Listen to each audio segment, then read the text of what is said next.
Welcome back. We are speaking with Cleo Paskal, one of our country's, well, one of the free world's most authoritative experts on a part of the world that we're simply not paying enough attention to and must do a better job of it, namely, um, well, the Indian subcontinent as well as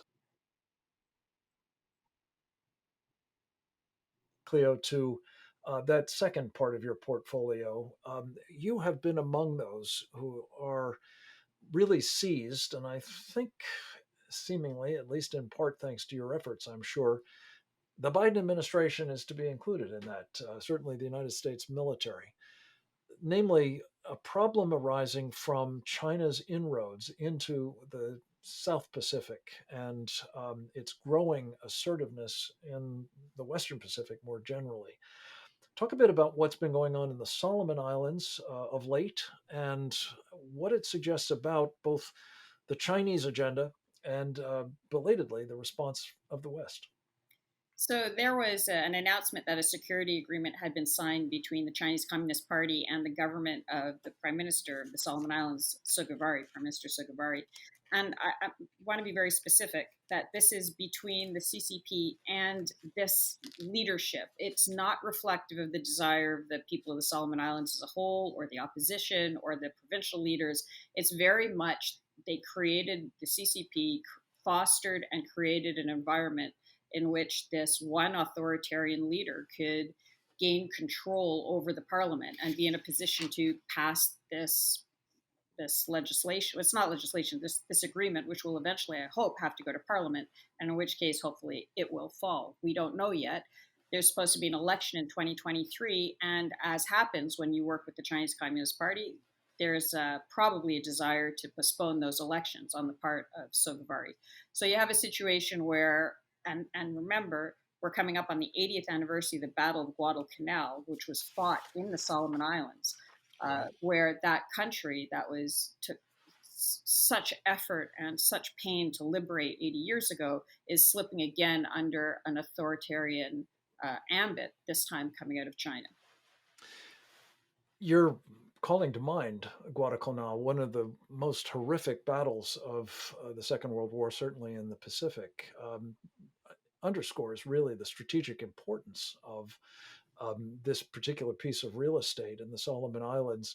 Um, the upshot of the Chinese move there and the agreement that they now have, it seems, to be able to put in a base and perhaps engage in power projection from that island chain, raises again a question of vital Western interests.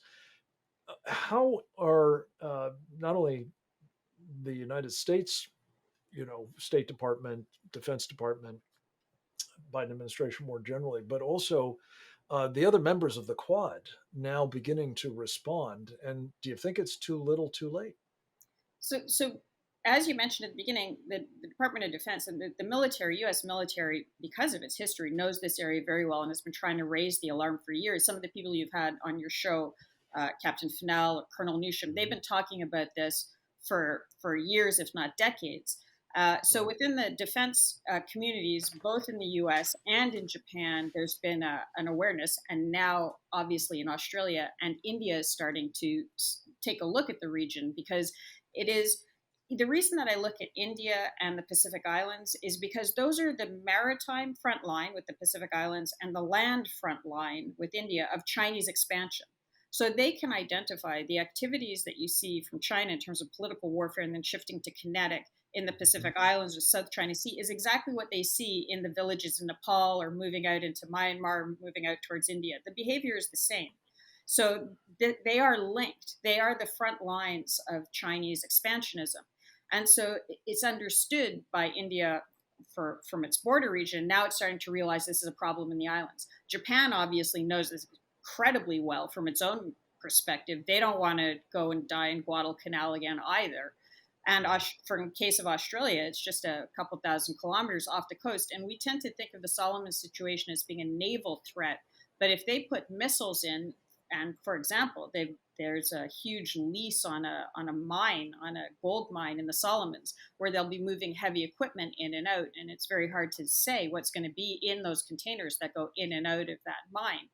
Mhm. That is a very good place to be putting in this kind of dual use facility under the guise of economic expansionism. So, the Yes. Quad is very aware that this is a problem.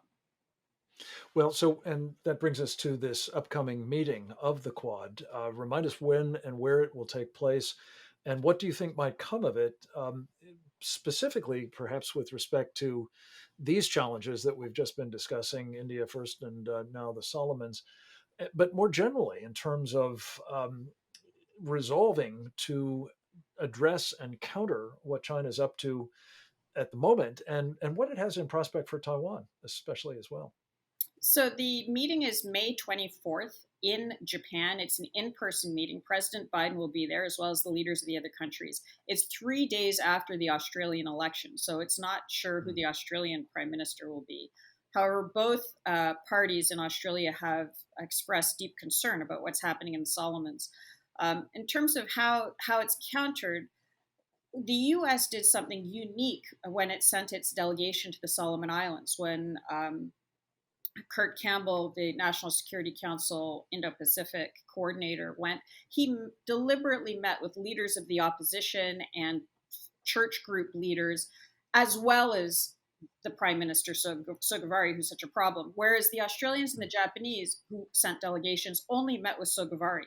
So if there is more following of the U.S. lead, the U.S. is also opening a new embassy in the Solomon Islands. Oh, In thank terms of God. dealing with the whole of society, and you bring in the Mhm. elements from India and Japan and Australia to deal with the whole of society engagement with the Solomon Islands, then it becomes a lot easier to contain this political warfare threat before it becomes kinetic coming out of China. Right.